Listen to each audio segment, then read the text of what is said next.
Hey guys, welcome to NYAcars.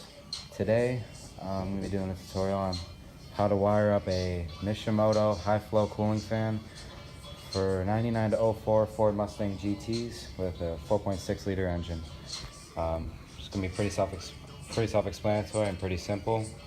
Your Mishimoto fan will only have two prongs like this. You will need to keep your old fan and the OEM wiring harness for it. And you always need simple tools like wire cutters and electrical tape. So let's get into it. Alright, so to start off, you'll have your OEM fan here, and it will have three wires: a red wire, an orange wire, and a black wire. What you're going to want to do is, I already did this ahead of time, but you're going to want to cut them. You're going to cut them off right there. There's going to be a little like a holding piece right there we go, right there. You're gonna have a holding piece like this. It's gonna be somewhere in one of these holes. You're just gonna wanna pull that out, and then this right here is a fan speed resistor for low speed and high speed. You're probably gonna wanna keep that. So in order to remove that, you'll have a bolt. There'll be one bolt in here, and the resistor will be right here. It will slide to the side, and then you'll just pull it out. And then that's all you need from this. You can junk your old fan. Mine, I was in an accident, and the fan actually broke right here, if you can see it. It broke. Alright, so the next thing you're going to want to do is you want to take the wires and kind of pinch them and twist them together, at least for the two positives. And for the negative, you don't really have to do that, but I would still recommend twisting it and kind of pinching it together. And you'll have these two gold connectors on the wires.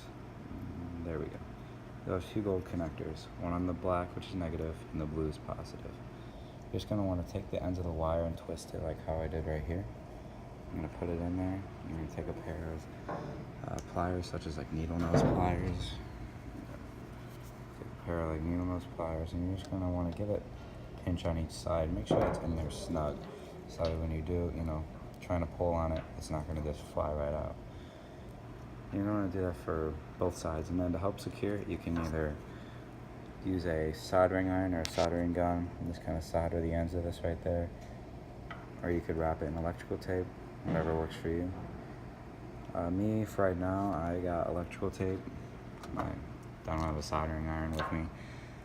But for right now, I'm just going to use a little electrical tape to kind of hold that in there, and then slide this rubber sleeve over it to make sure that it holds. Okay, so we got it in there. It's a pain to put it in because this little bracket down here likes to hit the line right here, and it will bend it. As you can see, it's already kind of bent, but it's easy to bend. Then over here, if you still have ABS or your ABS module right there, that's going to be your main difficulty because it's just the same width aluminum all over, whereas the original fan shroud was real thin on this side, so it was easier to slide down in there. You're just going to have to take a pry bar and just kind of push and bend the lines a little bit, and then it'll sit in there. And also I had to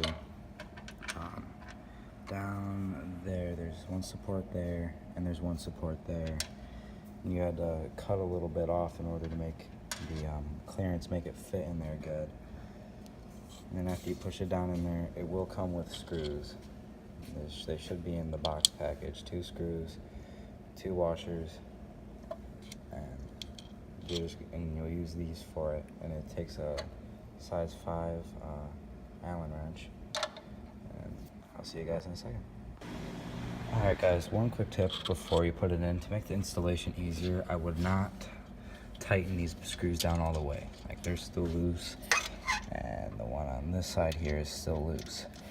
I would recommend not tightening them all the way, so that way you can get this fan fitted in properly, because it is a bit of a pain trying to get it to fit in there good, and make sure that it's sitting level and even and whatnot.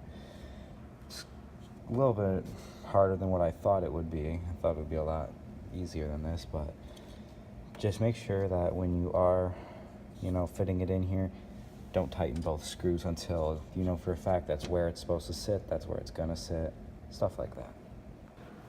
Alright, and here's the finished product. We have the fan installed. It hooks right back up to the OEM wiring harness. The bolt's screwed in good. I got the cooling reservoir back on. There's plenty of clearance. Also, another thing I noticed is you have to make sure you have to kind of angle it in weird when you're putting the fan in, because down there it will tend to hit that tube, and so you have to kind of angle it in weird, but it'll fit right in. You just gotta, you know, make sure that you gotta angle it a little bit and put it in there. It's weird, but other than that, it bolts right up. And then the coolant reservoir has plenty of clearance, battery, everything, plenty of clearance. Starts right up. It's a lot quieter, runs a lot better. I would also recommend, since it is a little bit of a smaller fan, if you guys do have a SCT tuner or like a Diablo tuner, I'll show you here. If you have a SCT or a Diablo tuner, I would recommend tuning down the temperature that the low and highs for the fan kick on at.